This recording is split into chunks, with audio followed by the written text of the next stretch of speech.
would you guys like to talk about burning fat? We all are kind of interested in that, right? So let's talk a little bit about dieting trends that we've seen over the years. One of the things I think we've seen a lot of, that I've seen since I was a little girl, is counting calories. We're always counting calories and not making sure that we don't eat too many calories input and that we exercise enough output.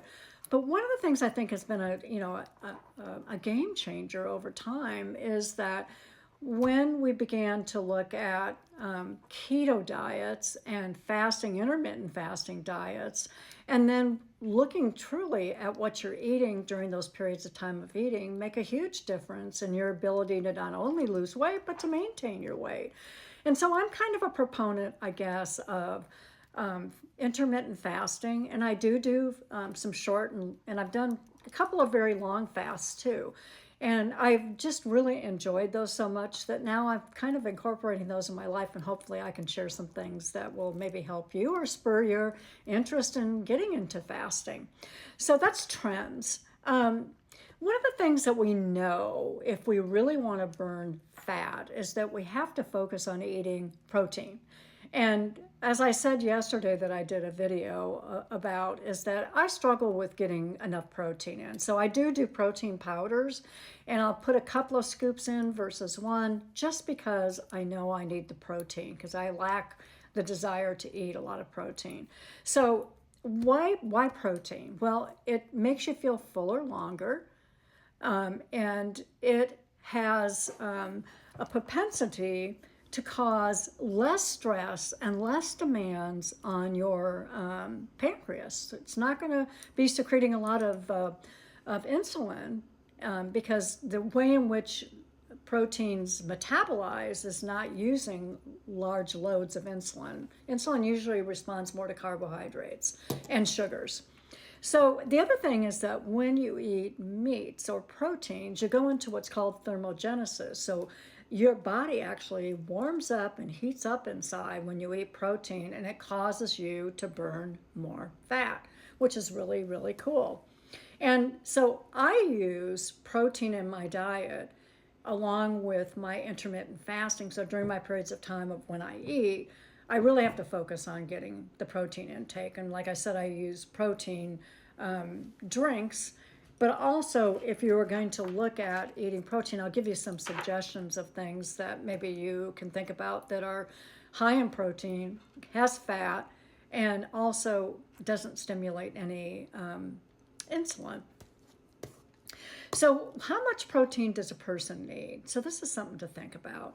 They say that you should be having about 1 gram of protein per every pound of your goal or your normal body weight. So if your body weight should be 130, you should be eating about 130 grams of protein a day, which I have really a hard time hitting myself because I don't like meats that well. So one of the things that I found that I do like, and it's really good for you in terms of protein, is Greek yogurt. So think about Greek yogurt. Greek yogurt has no sugar in it.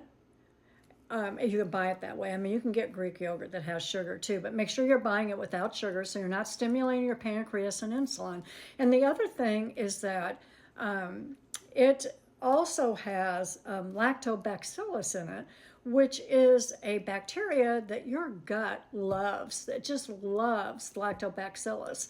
Actually, that actually helps to regulate or modulate blood sugar levels. So it's actually helping you in that way. And it actually helps to boost your immune system, along with providing you with the protein that you need to burn fat. So Greek yogurt is really, really good.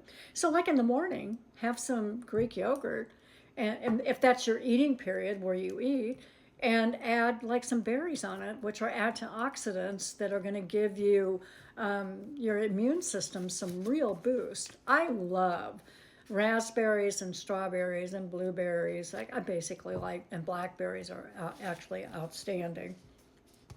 Another thing that's really high in protein that you might want to think about is tofu. Now, I struggle with tofu because I feel like I don't like the texture of it in my mouth, but my girlfriend in California, she makes a couple of dishes that she's giving me a recipe on that I can share with all of you if you wanted to take a look at tofu. But one of the things about tofu, especially for women, is it increases your estrogen in some of your cells in your body. And if you don't have ovaries, like I had a hysterectomy when I was 21 years old, so I haven't ovulated for many, many years of my life. And this actually helps with that whole menopausal thing that we go through, which I went through very early in life, and I was on estrogen most of the time, but this actually helps to stimulate some of your cells to produce some estrogen, so that during your premenopausal and menopausal stages, it will help you fight some of those issues that you have with hot flashes. The other thing is that it's high level of protein, which we already know. So just a hint for women to think about tofu, because if it does that for you in your premenopausal or menopausal periods of time in your life and gives you high levels of protein to help you burn fat, you're going to get 2 doses of something really wonderful. And then fatty fish, so your omega-3s. I take omega-3s every single day because there's many, many benefits of omega-3. One of them is for your immune system, and most of your immune system is in your intestinal tract. 90% of it's there. And so you really want to make sure your intestinal tract, because that's a window of your health, that it is kept healthy, and omega-3s helps to do that. So it helps your immune system. It actually helps you to excrete sex hormones, again, estrogen and testosterone. So that another reason why you want to think about eating fish or taking your omega-3s, but also eating the fish too. So salmon, mackerel, herring, those are all very, very high in omega-3. So look for those things. They're extremely high in protein as well, which will help you burn your fat. So there you go, just another hint of how to burn some fat.